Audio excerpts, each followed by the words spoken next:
LSU was able to attack her yesterday. LSU run ruled them. So all those games we just showed you on that panel are coming up here today on ESPN. And both Stanford and Arizona run ruled yesterday in the first game of Supers. Anna Gold, the cleanup hitter, facing Krings. Krings struck her out and allowed a walk to her yesterday. Anna, pardon me, just with 2 hits in the NCAA so far, but has the most home runs in Duke history. This year has been down for her power-wise. I think teams have been attacking her a little bit differently. There's more scouts on her to be able to find weaknesses in her swing.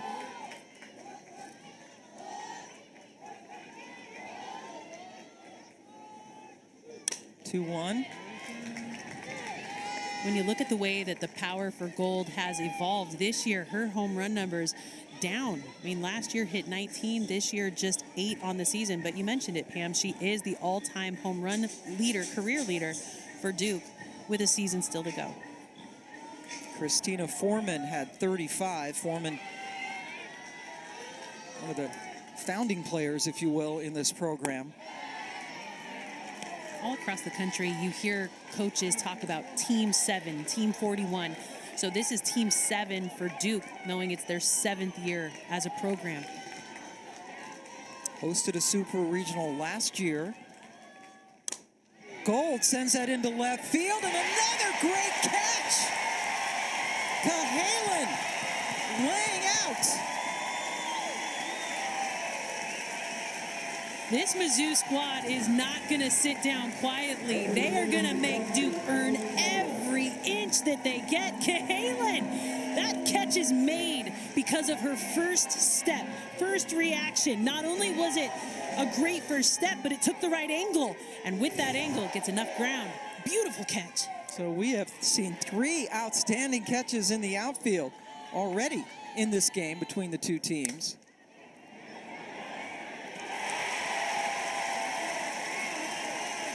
As Torres goes down quickly. Well, I'm going to say we've actually seen 4, Pam. 2 in left, 1 by Duke. 3 for Duke, now 1 for Missouri. Exactly. Jennings taking that ball off the wall last half inning. I mean, the outfield right now is showing up. And if they don't, this game gets out of hand quickly. Both of these teams able to swing a pretty mighty stick. The outfield trying to keep it in the ballpark.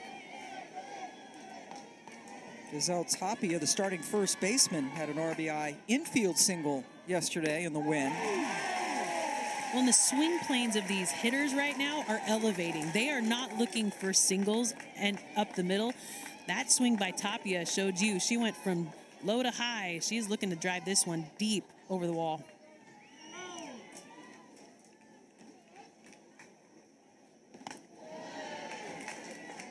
Tapia 6 for 13, as you see in the tournament so far. Duke coming into the Super Regional 12th in the nation in batting average, 3rd in the nation in ERA. Another one in the air, playable for Hunold. And another quick inning for Krings. Duke goes down in order again, still looking for our first base runner of the game.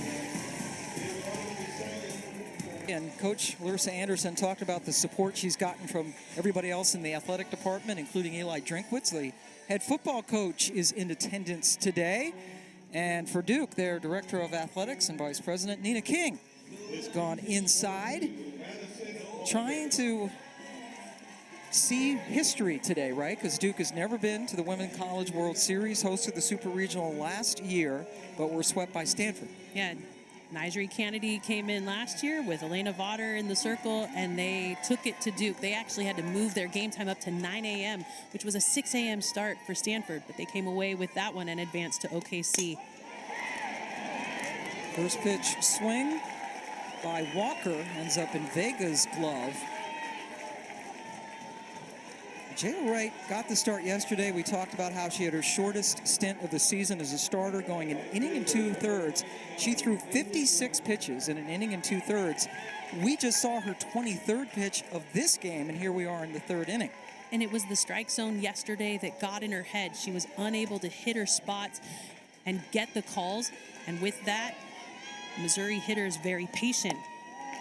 And because of that patience, it drove her from the game. She could not recover, and so they brought in Cassidy Curd. But look at the way that she's gone from yesterday to today. Obviously, getting a good night's sleep, talking with her coaches, letting go of yesterday, having a short-term memory, and taking the circle in a dominant way today. Kaylee Lengler takes a pitch inside. Cassidy Curd came in, and finished that game yesterday. Did not give up a hit in 5 1/3 innings. Oh, it was masterful the way that she came in and was able to get the swing and misses on pitches way out of the zone. She's effectively wild, which is why she comes after Jayla Wright so well. Missouri's last hit in this Super Regional was Jenna Laird's RBI double off right in the 2nd inning. Since then, they've got a hit by pitch, they got on base on balls, whatever. But they are 0 for 24 since their last hit. I'm sure they're happy that Jayla Wright is back in the circle today, but she has come at them a little differently today. She's gotten 3 outstanding plays in the outfield that has saved some hits. And I think she elevated her drop ball to start this game, knowing that yesterday the drop ball was completely not called. And so she came in with a little bit of a reminder from yesterday, bringing that ball up above the knee, which is what Mizzou was able to capitalize on. But luckily her defense was playing strong behind her. 2-2. Burgess. 2 away. Well, and Pam, the thing you're noticing on both sides of this game, the ball is being completely stung. They are not mishitting by much, and they are getting great defensive plays back behind them. But these 2 pitchers who are dominant in the game are being squared up today. Langer gives some updated information to Cahalan, who made an outstanding play out in left field in this game, and that's why Larissa Anderson has her out there. So left field had been somewhat of an issue for them and wanted her glove there, and Duke puts on the shift again that we saw yesterday. And so the shift is the right fielder, Claire Davidson, comes in to play first base. The first baseman, Tapia, moves to the second base slot. The second baseman, Vega, moves on the other side of second base into a shortstop slot, knowing that the slapper likes to push the ball to the left side. There is no one in right field. And that is where Jayla Wright comes into this. She cannot miss her spot on the inside of the plate. If she brings the ball to the inside and the batter Cahalan is able to turn on it, it is off to the races for the speed that is at the plate. And here comes Marissa Young out to speak to Wright and Torres.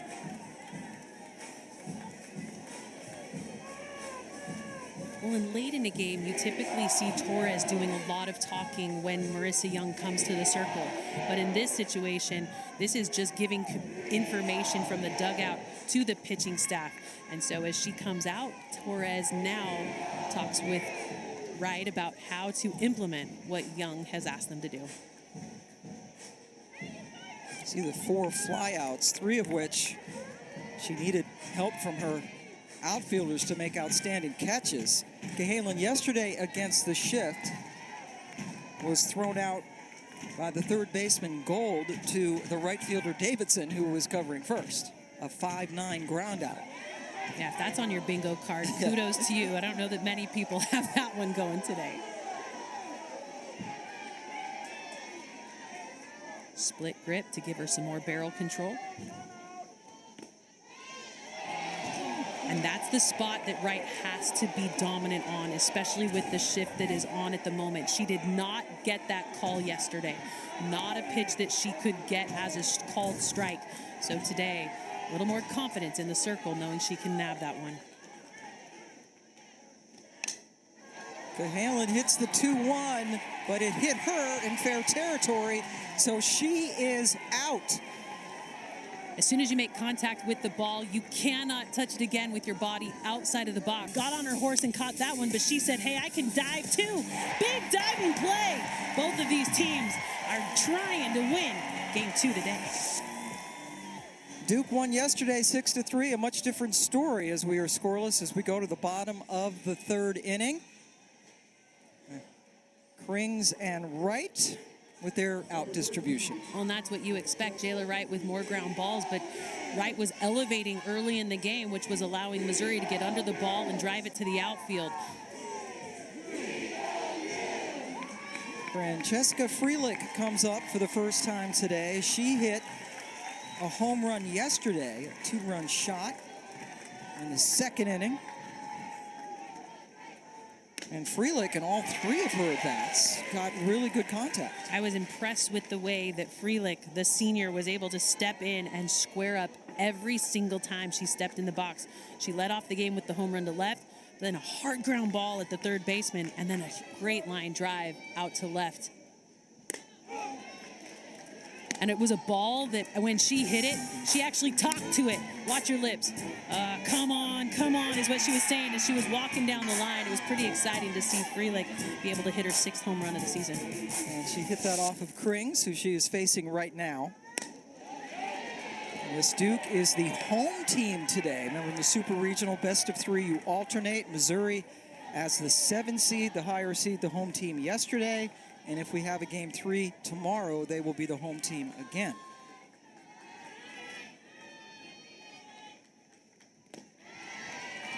So important to have a catcher back behind the dish that a pitcher can trust to throw a ball in the dirt or up and away, and have faith and trust in that catcher, knowing that they're going to stay behind it, keep it out of the backstop. And even with nobody on base, you're still seeing how Crenshaw's working so hard for Krings. 3-1 pitch for Frelich. Laid off, and it's a strike. And while that is a strike, that was one that it's hard to elevate on. Frelich took it knowing that that's not the one she wanted to square up, but in a full count, she's going to have to get this one on the edges and stay alive. That's out of play. Her swing right now is so confident. I don't know that I've seen Frelich swing with this kind of confidence and dominance through the season the way I'm seeing it here in the postseason. And that's why she gets the nod for DP in the lineup.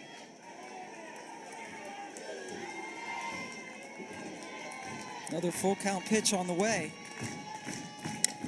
Frelich over to Daly. That's a fabulous first out for Krings, knowing the way that Frelich has been squaring the ball up, gets a great miss hit, a nubber down the line to get the first out of the inning, and the first time that Freelich's been sat down quietly.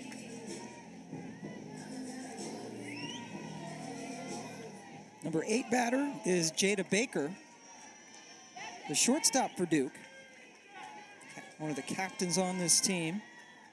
The only Duke player that didn't reach base yesterday was Baker. She was 3 for 9 in the regionals, but when you talk about what pitches she succeeds against the most, it is not the rise ball, which is what Krings loves to throw. Her batting average against that rise ball, under 100. Baker and Frelich were flip-flopped in the lineup today. And we've seen that with Coach Marissa Young. She very rarely goes day-to-day with the same lineup. We had them in the regular season against Clemson. We thought it was going to be an amazing series. When you look the way Duke was able to go at them and sweep them in that series, they did amazing. But that was when the changes for Marissa Young began. She started messing with the lineup in that series, putting Kelly Torres actually in the leadoff slot there in the middle of their ACC season. And she says she knows what she wants out of each spot, goes with what they need specifically, depending on the matchup and who is hot. Oh, that's a nasty changeup. Krings gives the point to the catcher, Crenshaw, to say that's a great call. Look at that tight spin, early swing. I'm there for you, Jada Baker. A nice changeup's hard to hold up on. 2-2. With Burgess on deck for the Devils. Still looking for our first base runner for either team. Well, this is the kind of matchup we expected yesterday, but the strike zone back behind the dish altered the way that the game was played. Another full count. On full to both Frelich and Baker in this inning. Krings was so brilliant in the regional come from behind victories. It's nasty, Pammy. When you look at the way that she throws that changeup, she's able to locate it down in the zone. And when she's got that good velocity, belt high and above, it can make it really difficult as a hitter to identify if it's coming in with speed or if it's going to pull the string, because that tight spin fools the eye of a hitter. Man, that is a great changeup. So Larissa Anderson comes out for a little visit. We remind you about a Memorial Day tradition. The NCAA Division I Men's Lacrosse National Championship game is on ESPN. Coverage starts at 1 Eastern from Lincoln Financial Field in Philly. Notre Dame right now leading Denver 9-5. And Virginia plays Maryland later on today in the semis. Well, Notre Dame won the national championship in 23. Maryland won it in 22. Virginia in 21. So 3 of those 4 teams definitely know what it's like to hold up the trophy in recent year. Great lacrosse all weekend long. The women also in their Final Four. Maya Burgess.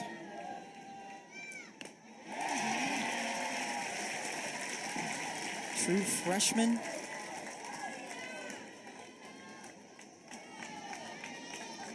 She has been dropped down in the lineup. Now the number 9 hitter had been hitting as high as 5, and Coach Young thought she's putting too much pressure on herself, and she really loves her in this position. Well, and more than that, you've got speed now in the 9 to flip things over back to the top when you've put Jennings and Davidson behind her for RBI potential.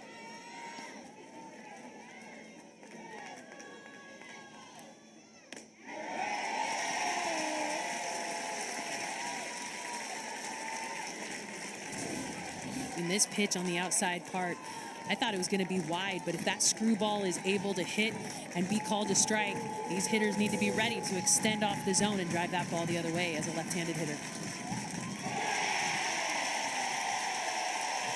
So both pitchers have retired the first 9 batters they have faced.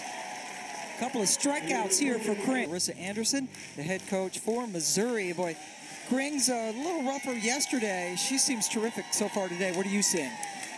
Same thing, working both sides of the plate. Our changeup's at a really good speed right now. We just got to continue to keep it low in the zone and keep them off balance. Well, and you guys are used to playing with your backs against the wall in the postseason. What was the conversation with your team yesterday? Yeah, been here before. I mean, we've been in this situation before. We still got to play the game today, so we're going to be fighting like crazy today to get this game in. All right, keep your mouth closed so no more cicadas fly Yeah, in. right? Okay, no kidding. But you're okay. I'm okay. I made it through. Okay, good to know. Thank you so much for your time. Knowing the cicadas have been crazy. Dive bombing us in the booth, too. Well, she asked if we had seen in the last inning when she was standing in the third base coaching box, the cicada flew into her mouth. Oh, gross. She said this off air, and I said, did it fly out? She said, no, she had to stick her finger in. Oh. And Jenny's I'm not okay. appalled. Had to stick her finger in and get the cicada out of her mouth. And she went into the dugout and used something to rinse it out, but she said she was mortified. Vega on the first pitch gets layered, and we're mortified just hearing that story. With how many cameras we have, how did we miss that? Can you imagine the slow-mo look of that flying in? Awful. Larissa Anderson has done such a great job here. Now in her 6th season, took Hofstra to a couple of NCAA tournaments when she was there for 4 years in New York State, her home state. Here's Honold. So Jayla Wright and Lauren Krings putting up nothing but 0 so far. Well, that drop ball is so important for Jayla Wright, and if she's going to get that call, expect her to just live down there right under the knees.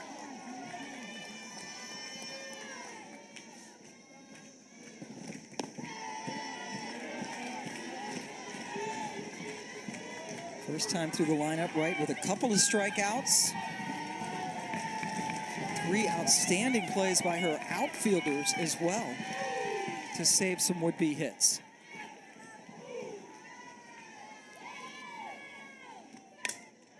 Baker, tough play, backhands, throws, scoop by Tapia, but not in time.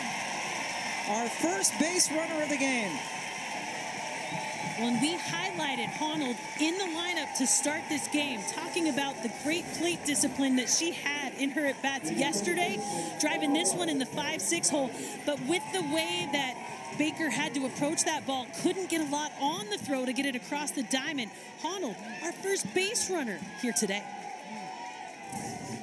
And Honnold's infield single snaps an 0 for 27 slide for the entire team since their last hit, which was Jenna Laird's double in the second inning yesterday. And she just beat it out. Now Maddie Gallagher, who was robbed of an extra base hit by Jennings out in the center her first time up.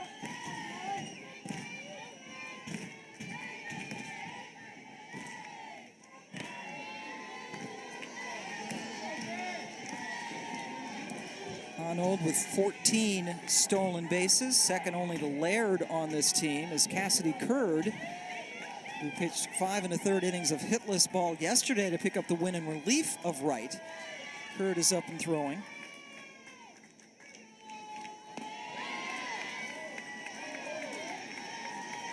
I love when Torres popped up like she was going to throw it, and Jayla Wright just darted out of the way, just in case. Well, as a pitcher, you're in harm's way. You don't see what's going on behind you. So after you deliver the pitch, you're expecting to just get it back from the catcher. Torres was like, watch out, she may be going. Honnold has 14 stolen bases on the year. Torres very good. Not a lot of people ran on her this year.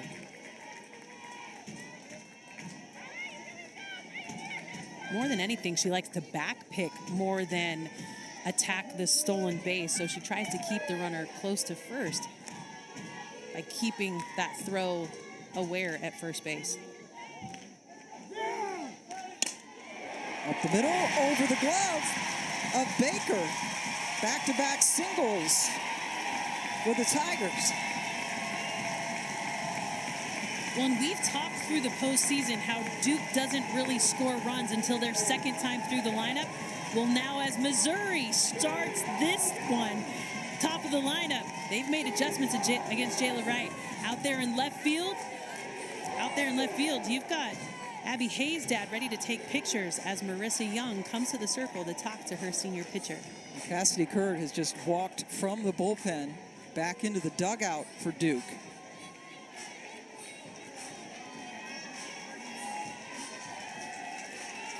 Wright has only thrown 41 pitches. Again, yesterday, she threw 56 in just an inning and 2/3 before she came out of the game. Well, if there is a batter to be afraid of, it is Abby Hayes. She has been swinging a really big bat lately, and the way that the ball sounds off her bat sounds different than most everybody else in this ballpark today.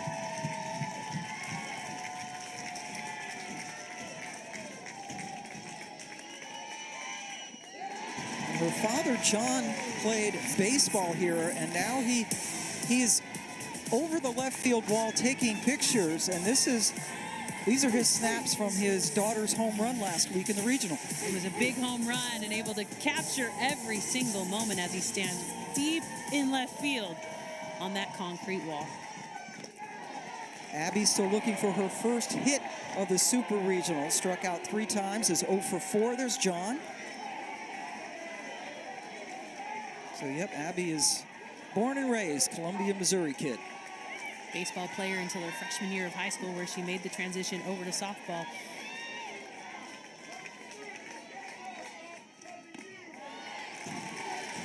Hay has trained for baseball her entire life, actually in the MLB Develops program for baseball in the women's national team, hoping to make that team. There's her mom, her mom Amy, who was able to play golf here at Mizzou. With that megaphone. Hay into right field, drops in front of Davidson. Honnold comes around to score the first run of the game, and the ball gets away from Torres. Gallagher scores, and Hay ends up on third.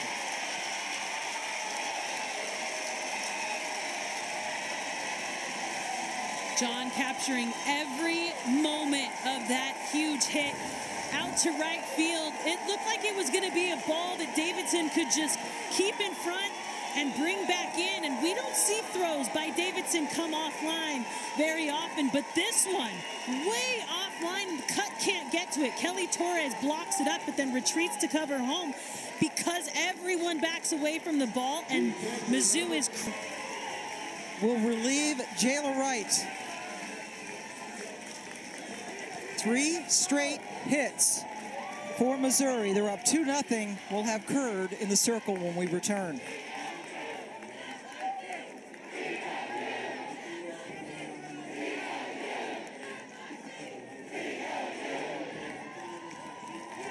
Bring on the flavor with Firehouse Subs Barbecue Cuban Sub with slow smoked pulled pork, honey ham, Swiss cheese, golden mustard barbecue sauce, slaw, and spicy pickle chips. It's Southern barbecue with a Cuban twist. Only at Firehouse Subs. You proudly served us. Now it's our turn to serve you at BMW of Coconut Creek. Right. Crenshaw takes ball 1. So a better day for Jayla Wright until the 4th inning. All 3 hits coming in this inning. 1 of those 2 runs is earned.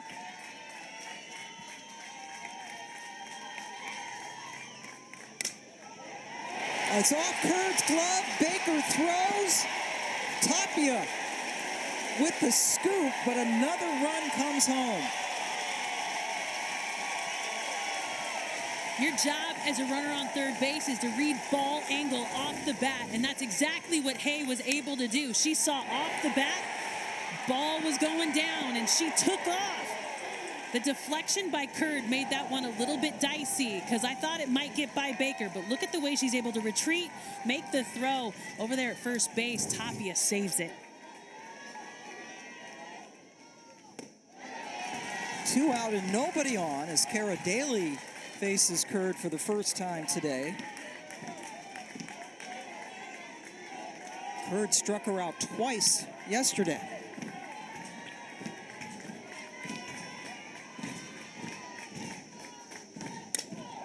That is hit a mile, but foul. John Hay, the closest person to it. That one was squared up harder than anything we saw off Curd yesterday. You can tell that Mizzou went back to the drawing board yesterday, anticipating that they would see Curd here today. Oh, come on, John. You got to make a better attempt at it than that. Discretion is the better part of valor right there. A very loud strike 1. Well, and that's the thing with Curd. She does throw with a pretty high velocity, but she misses big through the zone. And if you are on time and let the barrel fly, you can make this ball travel. Yesterday, Mizzou was guessing in the box, let a lot of those pitches down the middle go.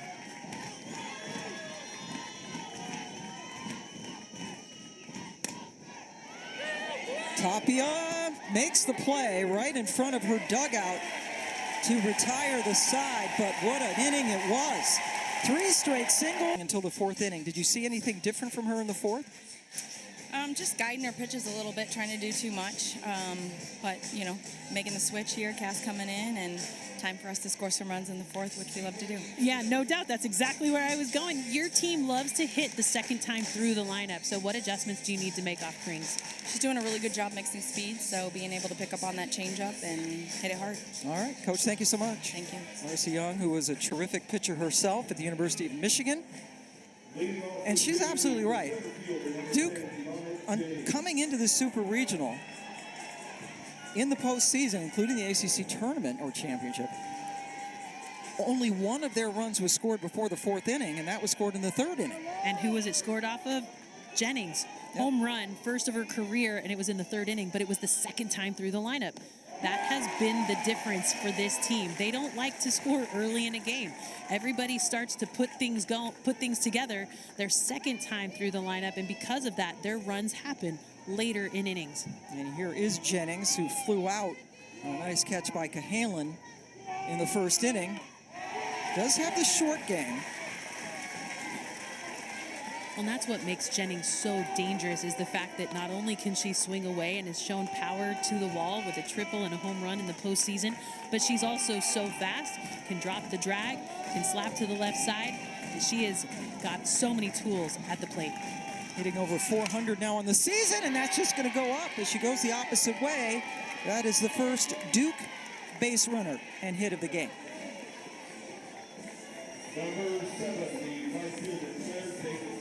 So Marissa Young, all season long, had been the third base coach until the postseason with Taylor Wyke, who was their first-year assistant.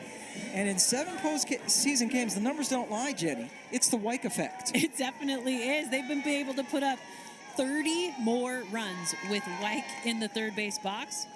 And she has taken over that responsibility here in Supers. And it started late in one of those games in the ACC when they started pouring it on after 4th innings.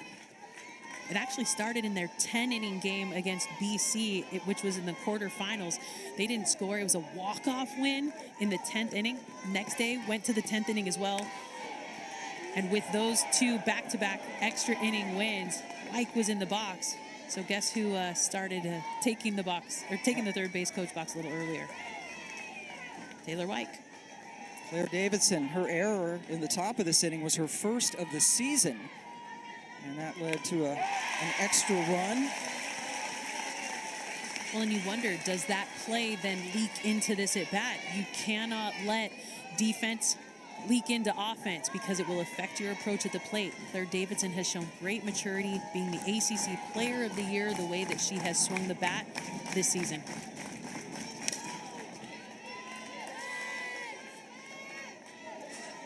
He falls behind 1-2 to Krings. And that is staggering. And to see the way that this team performs the second, third, and fourth time through the lineup, it's like it takes a little while to get the gears greased and going against a pitcher that they may be unfamiliar with.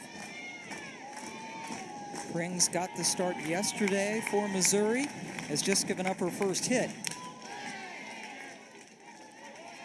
Crenshaw, who, like Torres on the other side, is a very good catcher.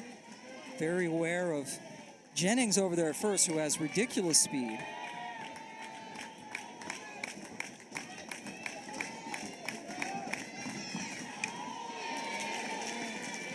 The only 2 stolen bases we saw yesterday were swiped by Tigers. Both Laird and Gallagher, pardon me, had stolen bases. And I know that the way that Davidson approaches her at-bats, you have to attack velocity and sit change. She's able to sit change with an over 450 batting average. That is the pitch you have to attack Davidson with, the ball up in the zone. She is vulnerable to the rise ball with a batting average of just 150 around that spot. And that spin, still not quite where it needs to be, but the spot that she hits over the barrel of Davidson, that's a huge strikeout. Her third one of the game. Her third one in the last 4 batters. The only one she didn't strike out was Jennings, who singled off of her and is still at first for Vega. Right back to Krings, literally knocked her glove off, but she recovered in time to throw out Vega.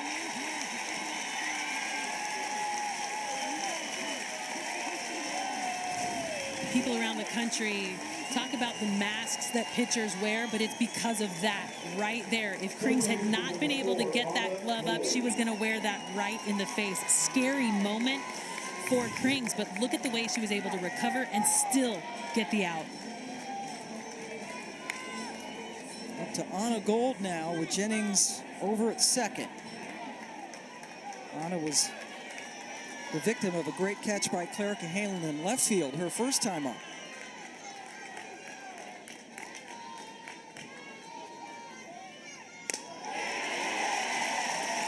Man, Krings is dialed in to have that kind of play in the moments right before that pitch, and she attacks the zone right back at it. This is a kid that wants the ball and wants the win today. First pitch strikes to 11 of the 13 batters she has faced. And she looks different from yesterday. You're right. She's confident. We had a chance to speak with her the other day. And this is the kid who told Coach Anderson when they had when she pitched all those games in a row in the regional, she kept saying, I'm getting the ball, right? and has literally told coach she's not coming out of games previously. Yeah, it was not, I'm getting the ball right. It was, Yes, I'm getting the this ball. is my game. She has looked Coach Anderson in the eye before and said, I'm not coming out. And that was early this year when they played Tennessee earlier in SEC play.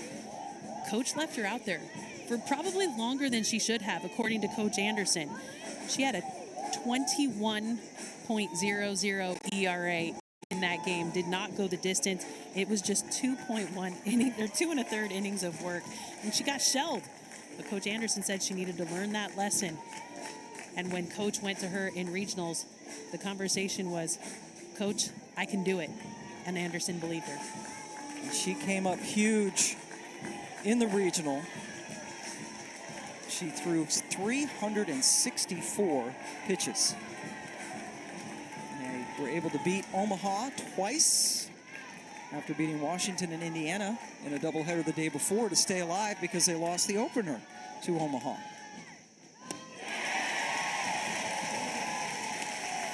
Filthy, filthy, filthy. That changeup so hard, but when you talk about having to hit it, you have to be prepared for it. She trusts it. She will throw it in any count. And now the crowd on their feet. Laird, low throw, handled by Hay. Jennings with the lead-off single is stranded. Crink. Every corner store. And when it gets tough, you stay driven. Give it all you got, going nonstop. 20 stops. Because at the end of the day, every single round is on you. You are a fighter, and this is your reward. Modelo, the mark of a fighter. It was a big fourth inning in Columbia as Missouri is fighting for their lives. Abby Hay came up with 2 runners on. An errant throw by Claire Davidson not only was able to score Honnold and Gallagher, but it put Hay all the way to third base, and she was able to score on the very next batter. We go to the top of the 5th inning now. Missouri up 3-0. All 3 runs coming in that last inning.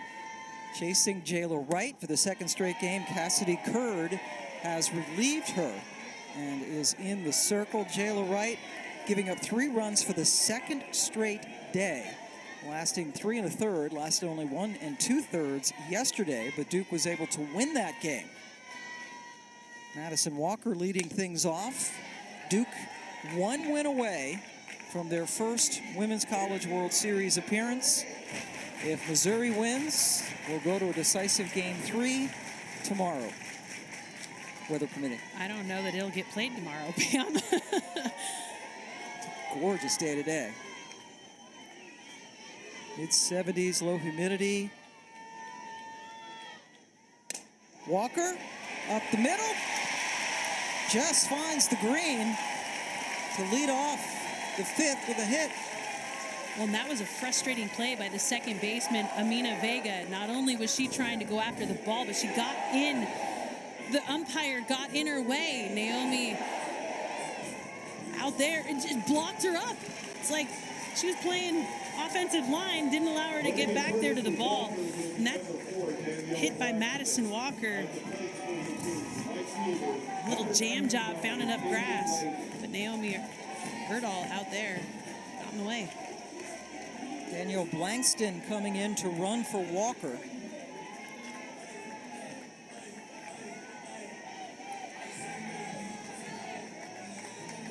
Bottom of the order, Kaylee Lenger now. That was the first hit off Curd in this Super Regional. 5 1/3 innings yesterday in relief of Wright. Did not give up a single hit. Trying to bunt. Pam, that's a huge mistake for Mizzou right there. You know your job as a sacrifice bunter is to only go after strikes. That ball was so far out of the zone. Langer knows that that was definitely not the right way to do it, but with her toes on the line and the ball up in her grill, she needs to pull that barrel back and take the ball.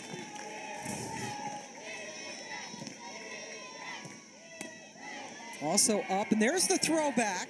from Torres, with Blackston able to get in under the tag by Vega, the second baseman. Well, and that play is made possible because Tapia, she crashes on what's supposed to be a sacrifice bunt. A base runner can sometimes get duped, not expecting the back pick by the second baseman.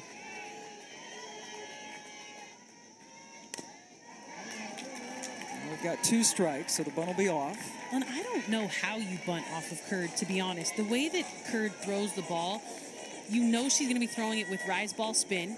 And as a sacrifice bunter, you have to be able to stay so disciplined on the zone. Anything up in the zone, typically got to pull back because it's just going to be a pop-up and you're not going to get your job done.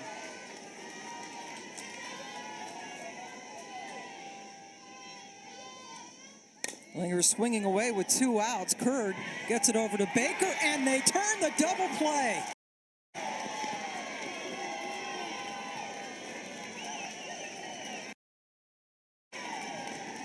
And you know that every team at this point of the season is going to have strong defense. Curd delivers a great throw to Baker.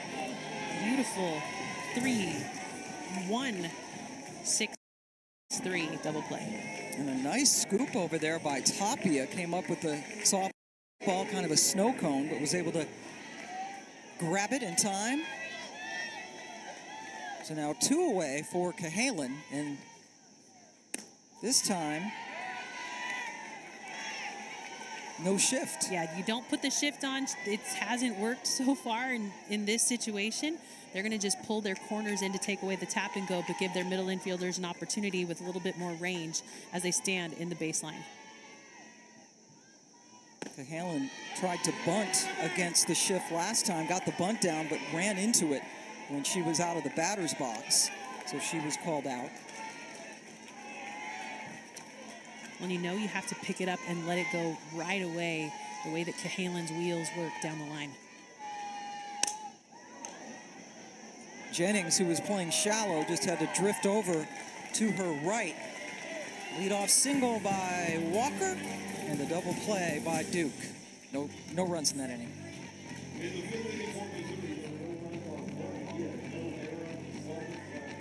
This year is where May means more. A lot more. She coached underneath him at Hofstra as his assistant for 13 years, then was able to take over for Bill Edwards at Hofstra as a head coach, and did that for 4 years before coming on to the scene at Mizzou. Not only has Bill Edwards been a proponent of Larissa Edwards at Hofstra, but he has become a huge Mizzou fan since Anderson took the reins here. Anderson now in her 6th year. After 4 years at Hofstra, a little half swing by Torres, thrown out easily by Krings to start the 5th inning. Well, and it's so important for us to find people that believe in us as we're coming up through the ranks. And I was just telling you in the break that Coach Candrea was actually texting me in this game, and he's the one that believed in me and gave me a chance to be able to be successful and have a life that led into so many opportunities. And for Larissa Anderson, she still leans heavily on the advice and the support that Bill Edwards is able to give her. So far, Bill Edwards is seeing quite a show from Lauren Krings, who has held Duke to just 1 hit. Missouri trying to force a decisive Game 3. The winner will get Oklahoma when the World Series starts Thursday in OKC. Tapia flew out to center, her only time up so far. Duke being shut out 3-0. Now they still have 3 more innings here. They've only been shut out once all year, and that was opening day to Oklahoma, who is their maybe opponent if they can win this super regional, or definitely the opponent for whoever comes out of here.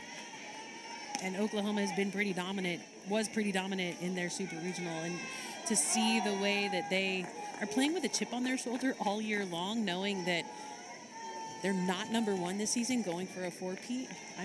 I'm curious to see the way that they enter OKC. Number 1 seed is Texas, and Texas lost to Texas A&M yesterday, so the Longhorns need to win 2 in a row. Yeah, not an expected opening for Texas, the way that Texas A&M literally took it at them yesterday. So Oklahoma awaits the winner of this Super Regional. OU was able to beat Florida State, swept them in Norman, and they will make, I don't know, what, 45-minute trip maybe up to OKC? Not far. Home field advantage for sure, but more than anything, it's the way that the crowd shows up. It becomes a sea of Oklahoma fans. Tapia sends it towards Daly, who makes the play in foul territory. And Daly, right before that inning started, had a cicada on her that her teammates knocked off, and then she was able to end the cicada. But they're everywhere. They are everywhere. You got to be careful. Coach Anderson with one in her mouth, that still gives me the chills to think about, but they've been dive bombing us up here. We're seeing them dive bomb the crowd. And our producer, Todd Kula, said there was a cicada flyby after the anthem. Francesca Freelich hit the home run off Krings yesterday, but grounded out against her.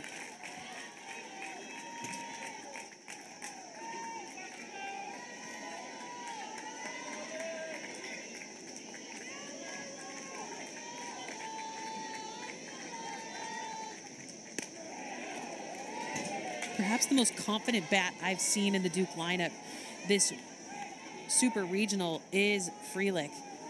The second time through the lineup, we're used to seeing a little bit more domination by Duke in terms of how they swing. So far, Deanna Jennings and Freelich, the two that catch my eye. That's sent into left field. Cahalan goes back, and it clears the fence. Freelich's second home run of the Super Regional, both of them coming off Krings. And Duke is on the board. While hitting is all about timing, I would say more than that, it's about confidence. And the way that Freelich is standing in the box right now, even with that dynamic rise ball spin, she stays upstairs and drives the barrel right through that one. Doesn't have to go out by a ton, but with the way that Freelich is swinging, I'm impressed with the way that she is, and that home run, a huge one, and it'll knock Krings out of the game. And what an outing it was for Krings. Gets a standing ovation from this overflow crowd, and like yesterday, she is coming out of the game for Marissa McCann. More on the pitching change when we come back. Welcome to Fandom 101. Show up for your team as they punch their ticket to the national championship. It's all part of the curriculum. The Division I NCAA Women's Lacrosse Championship, May in Cary, North Carolina. Attendance is encouraged. Passion is mandatory. Absolutely terrific. Frankie Freelich just hit a home run off of her. It was Deanna Jennings, the only other hit today. But like yesterday, she gives way to Marissa McCann. And McCann threw 2 1/3 innings yesterday. Did have a strikeout, no walks, so no free passes. Did give up a run that was earned. But she only threw 29 pitches yesterday, meaning she's going to be fresh and ready to go. Jada Baker is the first batter that McCann faces here. With 2 away in the 5th inning, Missouri needing to win to stay alive.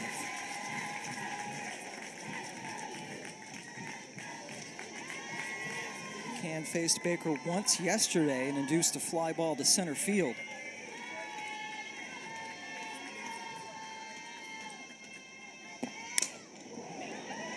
Laird ends the inning. McCann does her job again.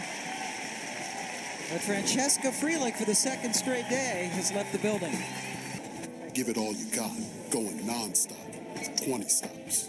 Because at the end of the day, every single round is on you. You are a fighter, and this is your reward. Modelo, the mark of a fighter. Welcome back to the 2024 NCAA Softball Super Regionals, presented by Capital One. These are Super Regionals this weekend, leading up to Thursday when the Women's College World Series returns to Oklahoma City, beginning at noon Eastern Thursday on ESPN. For more information, go to ncaa.com, the official online home for all 90 NCAA championships. Cam Ward and Jenny Dalton Hill joining you A lovely afternoon in Columbia, Missouri, where the home fans are having a lovely time so far.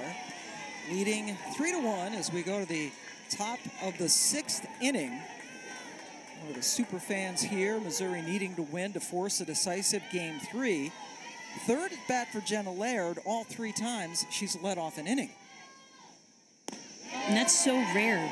Usually you're seeing the leadoff batter maybe get 2 a game, but for her to be able to, her only at bats being in the leadoff spot, it's important for Mizzou to be able to capitalize with this dangerous hitter at the top. She went 0 for 2 against Jayla Wright. Kayla Curd came in the 4th inning to relieve Wright. Sent into left, but Amaya Burgess plays there, and she grabs it. She made a great play to rob Lair of a hit in her first at bat today, did Burgess. Honold had the infield single that was the first hit off of Wright in the 4th inning. They had 2 more after that, scoring the 3 runs off Wright.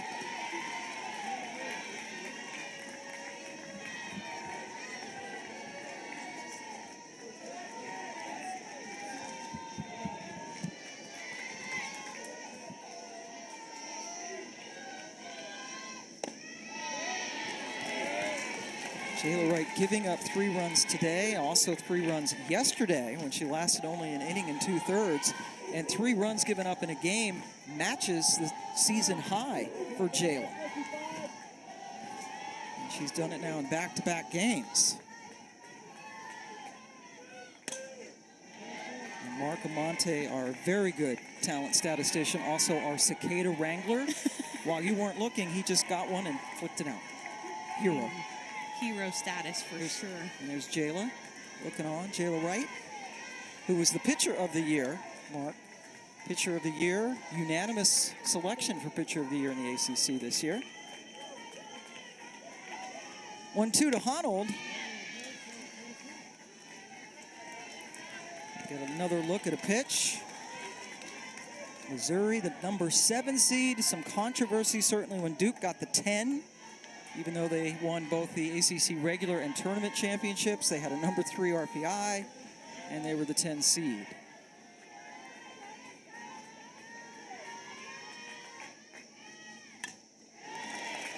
And I think that Duke actually has benefited from that little disrespect that they were shown in the seating. When you play with a chip on your shoulder, it can sometimes fuel a little bit more passion than what you'd be able to bring normally. I know I won a national championship after getting sent to Florida State for regionals my senior year. Foul ball. Larissa Anderson got out of the way. And then explains her great moves to the players in the dugout. And that's actually something she's worked on this year, was her ability to communicate and connect with the players that she has on her staff. She said, you know, this generation of young people doesn't communicate the way that I used to, especially growing up in New York. Tapia handles it for out number 2. So Duke, this is year 7, Team 7, Missouri, a half a century old. All of those wins for Marissa Young, who started the program. Missouri to 6 World Series, their last one coming in 2011, and Duke trying to get to their very first one. Well, and both of them hitting some pretty important wins. 250 reached by Duke this year and 1,500 by Mizzou. Maddie Gallagher singled and scored in that 3-run 4th inning. Balls coming out of Curd's hand. You never know where it's going to be, but that rise ball, when it gets better spin, gets over the barrel, Curd just so hard to attack. And Maddie Gallagher, like head coach Larissa Anderson, is from New York, Port Washington, but started her collegiate career in South Carolina before transferring to Missouri. She plays with Jenna Laird, played softball together when they were young.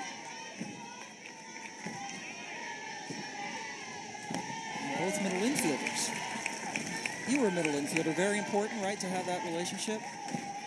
It's not necessarily a friendship that you need, but it totally helps to be able to be familiar with your partner across the bag, to have such great communication, to not just turn double plays, but anything back up the middle is hard to make a play when it's back to the pitcher, to be able to tell who needs to cover the bag on steals, pop-ups. Typically, a shortstop is the infield general that is able to direct traffic. But as a second baseman, you've got to be able to make throws with touch, and you've got a lot more responsibilities of coverages over there at 2.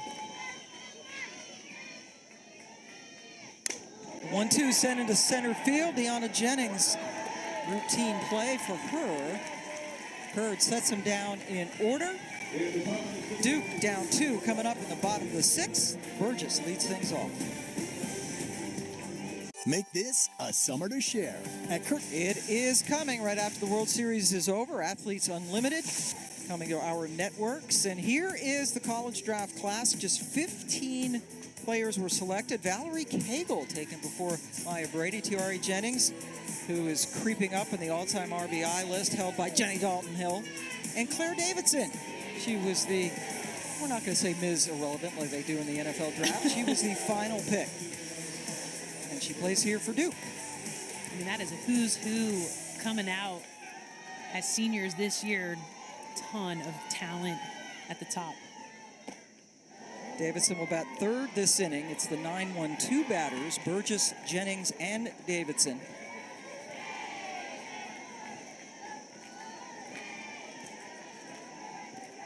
Duke with just 1 hit today, or 2 hits, pardon me.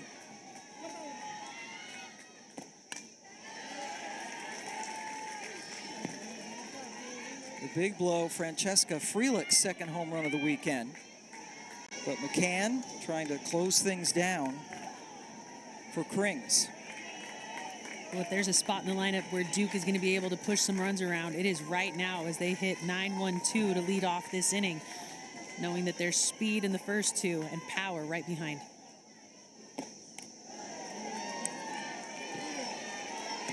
They just struck out against Krings in her only at bat of the day.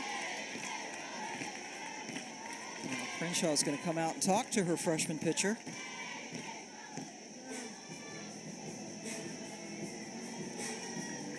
Well, and it's so important to know the demeanor of the pitcher in the circle. Sometimes a pitcher needs a joke to loosen up. Sometimes a pitcher needs a pep talk.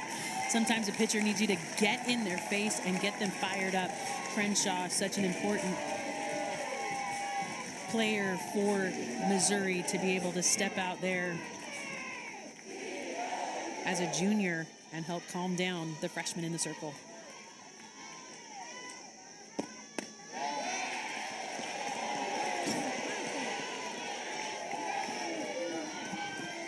Now a 3-1 count for Burgess with Jennings on deck. Some activity now in the Missouri bullpen. Taylor Pinnell, who has been their closer, has never started a game here during her time at Missouri. No, she leads the nation in saves, has 14 on the year. Coach Anderson talks about how she is the perfect closer. Coming in from the left side, gives a different look. Stymies the hitters when she steps in.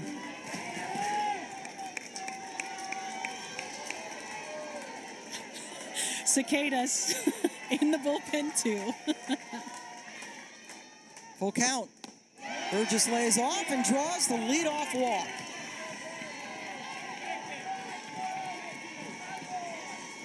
New life for Duke as they get speed on the bases now and flip the lineup over to one of the better hitters that has emerged of late in Jennings.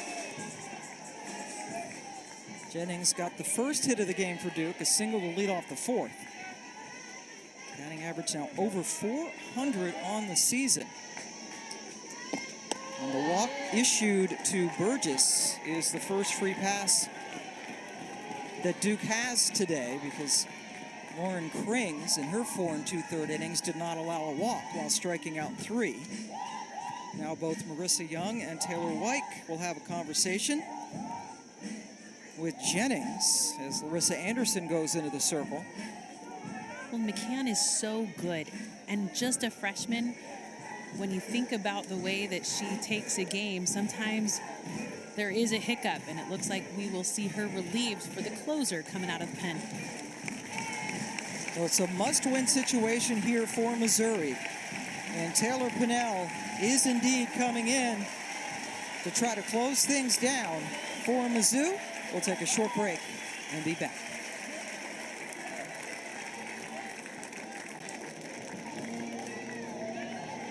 Looking in the pitch for Missouri is number 78, Taylor.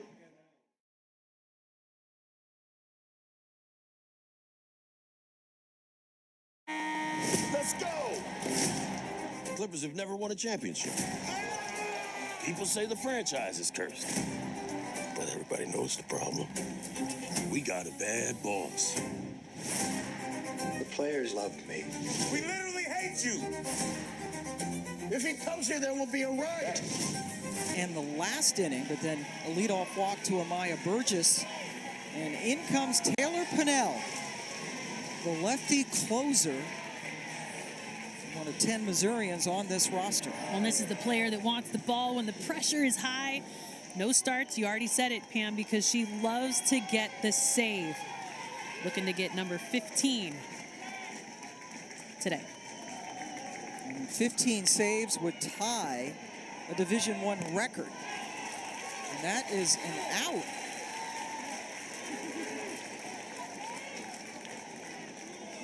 When to be able to move a runner so important late in a game. You know that Jennings has great barrel control, places it right near the plate, and it's picked up by Crenshaw to get the out, but it does move Burgess over into scoring position. Very close to being a foul ball. Jennings with the sack bunt, and now Davidson. 0 for 2 against Krings.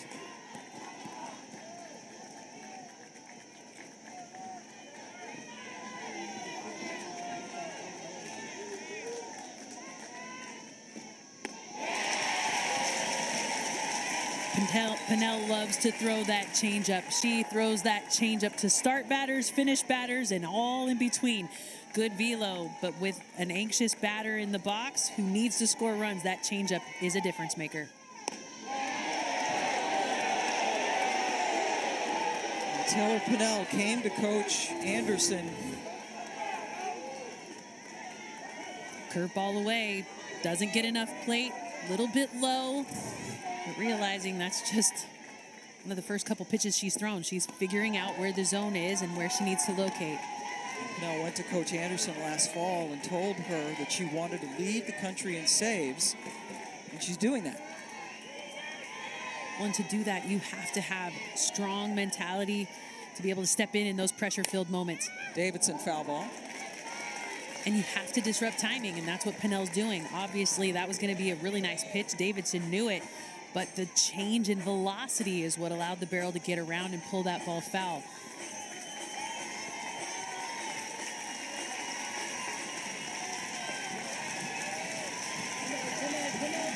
The fans getting on their feet now. Full count pitch to Davidson. Second walk of the inning, the first one issued by Pinnell. When Pinnell has low walks on the season, just 9 on the year. Those free passes, that's number 10, and it sure is way off the plate. That was a ball, despite what the umpires in the crowd think.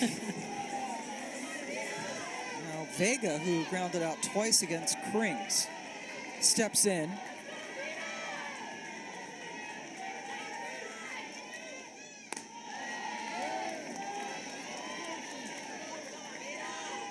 Crenshaw comes out after another ball thrown by Pinnell. And these last two pitchers for Missouri, very young. McCann, who Pinnell came in for, was a freshman. Pinnell, just a sophomore. coach says she thrives in pressure. Well, I don't know that you've got a more pressure-filled game than this one right here. And Sierra Harrison is up and throwing and dodging cicadas in the bullpen.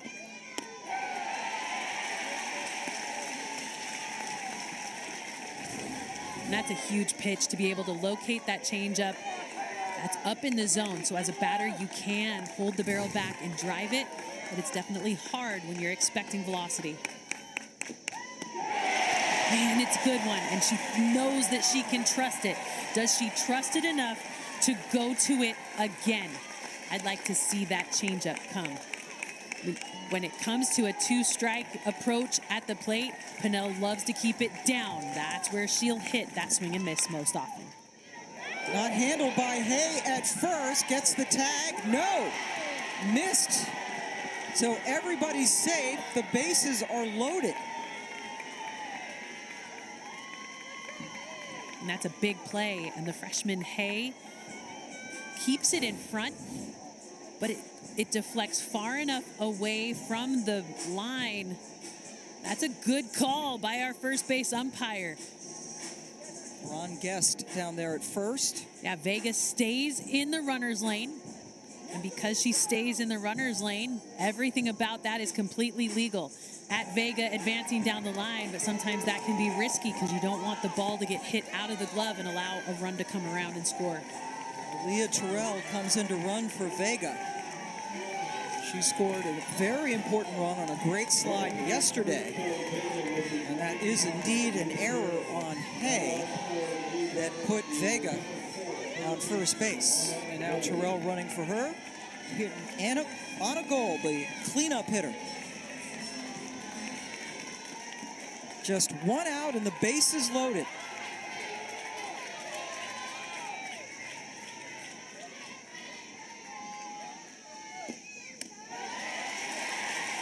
Changeup. Pam, I'm going to expect this one over and over again out of Pennell, knowing that these hitters for Duke need velocity. They're looking for the granny in this moment to get the lead. Anna Gold just 2 for 15 in the NCAA tournament so far. Hitless this weekend. Not a home run because she jerked it foul. There was no doubt it was leaving the building. Well, it was called by Hayes' dad a foul ball, right? Yep. So are the umpires just supposed to believe him? No, this off the bat, Gold was on it. She was ready for that velo, and she was asking for it to stay fair, begging the umpire to make it be that way. She'll find her way back to the box. The one-armed Carlton Fisk. Please be fair, but it wasn't. And here comes Anderson again. Every pitch is so precious now, and yes, Sierra Harrison still warming in the pen for the Tigers. You got to empty the bucket today, right? Because there's no tomorrow if they lose. No, you lose this one, you definitely go back to the shoulda, coulda, wouldas, and you don't want to have that be part of the conversation. But I love the way that Larissa Anderson brings her whole infield together. This is maybe the most intense moment that they've had as a team, and they want to live on to play for these seniors tomorrow. Huge moment in this game, in this season.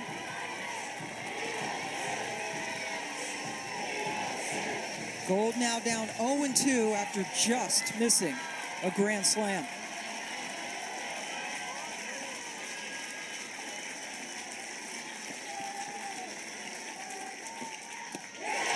Pulled the string and got her.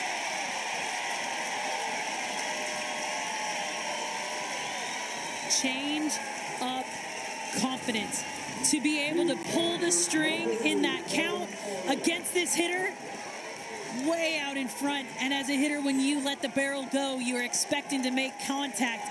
She knew right away she was going to be way ahead. 2 away for Kelly Torres.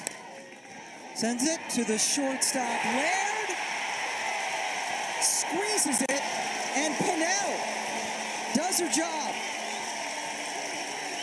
And get a $0 delivery fee for a limited time. Ever since I tried Hidden Valley Ranch, I finally found what I've been looking for.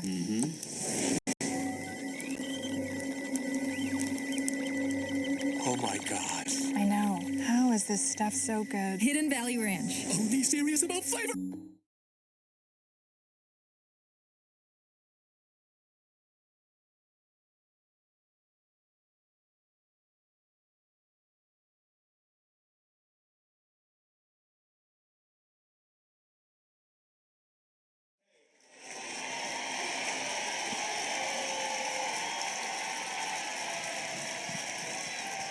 Alabama-Tennessee coming up after this game on ESPN.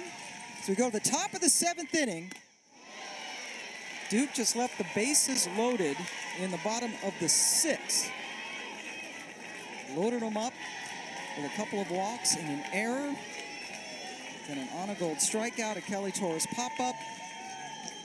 And Missouri 3 outs away from tying up this Super Regional at a game apiece. Abby Hay, an RBI, her last time up.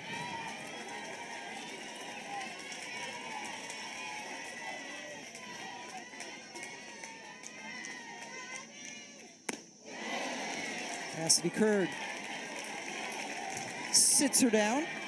For the 3rd straight year, the NCAA Division I Women's Lacrosse National Championship game is on ESPN. It will be Northwestern and Boston College. They play in Cary, North Carolina. Northwestern going for back-to-back titles and 9 overall. Boston College won one back in 2021. Memorial Day weekend, always the big weekend for both men's and women's lacrosse. Catcher Julia Crenshaw. Well, the national championship for softball used to be Memorial Weekend, and so I remember sitting in OKC at like dinners and lunches watching lacrosse. Now our championship pushed back by a couple of weeks. Center field, Jennings makes another grab in center. That was a scary one. I thought that might have fallen out of the leather the way that she approached that catch, but she covers so much ground. And the way that you have to run to be able to track that ball, you got to stay on your toes. If you are a heel runner, you're going to bounce your eyes and lose the ball. So not only is she fast, but she runs with great technique to be able to track that ball. Well, what a luxury, both Burgess in left, Jennings in center have made some great plays, including today. Kara Daly now up against Curd, who entered in the 4th inning to replace Jayla Wright, the starter.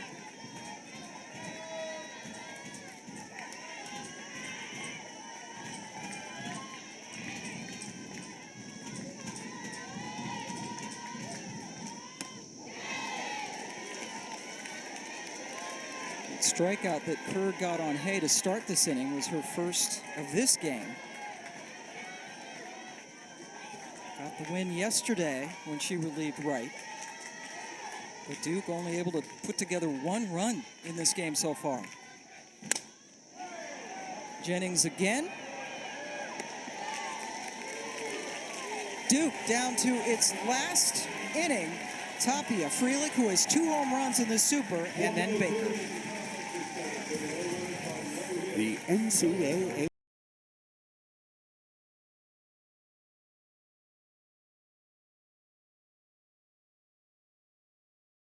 Can't hear them. Can you turn them up a little bit? I mean, we can hear them. I just can't.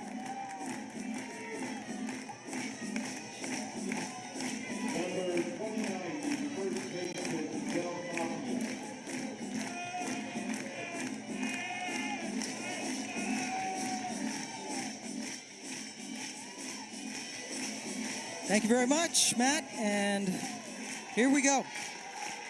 Bottom of the 7th. Last chance for Duke, or else we will have a game 3 in this Super Regional. Tapia right into Hayes' glove. 1 pitch, 1 out. And now Francisca Freelich, who has 2 home runs this weekend. Yeah, she's been seeing the ball the best of any of these Duke hitters.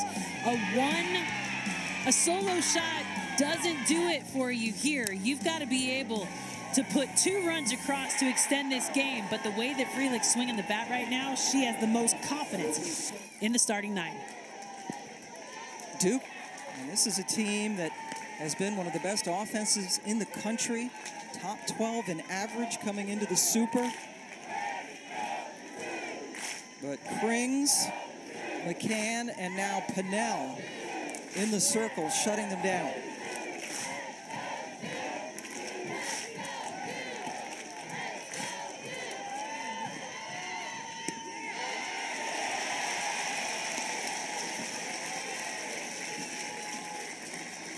That's a commitment, Pam.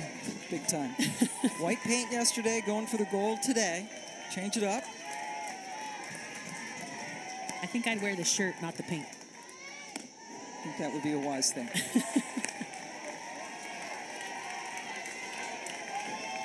Sarah Goddard has come out on deck to hit for Jada Baker, who has struggled 0 for 2 today.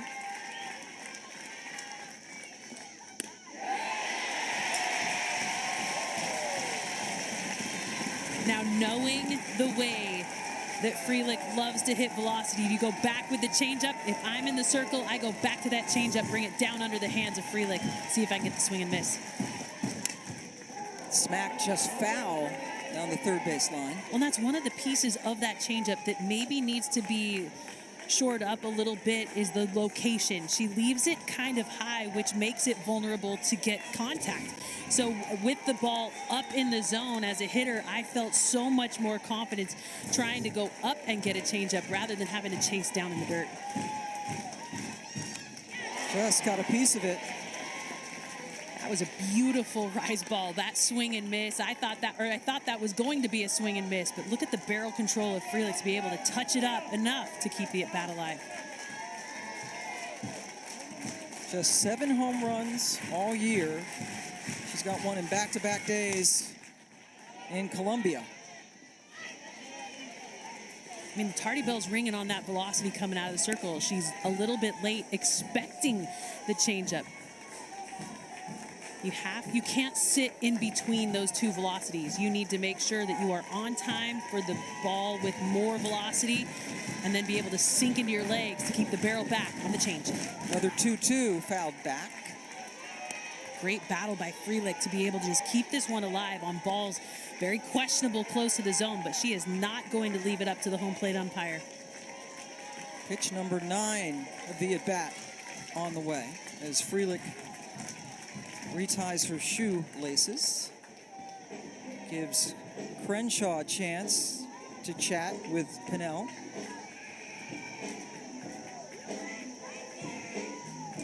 Set the SEC single season saves record this year. Is trying to tie the NCAA saves record for a season.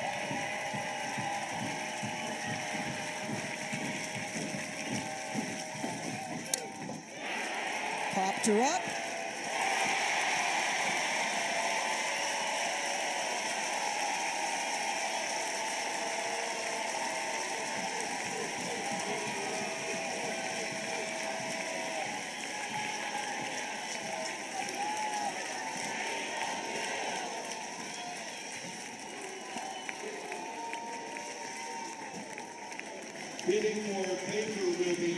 Sarah Goddard comes in to hit for Jada Baker. First time we have seen her this weekend. 0 for 3 in the postseason.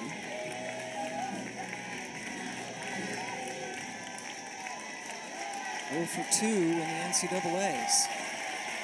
Postseason, including the ACC tournament that they won. Take strike one. With the changeup. I mean, that is the piece that makes Pinnell so hard to attack because you've got to be ready for that change of speed.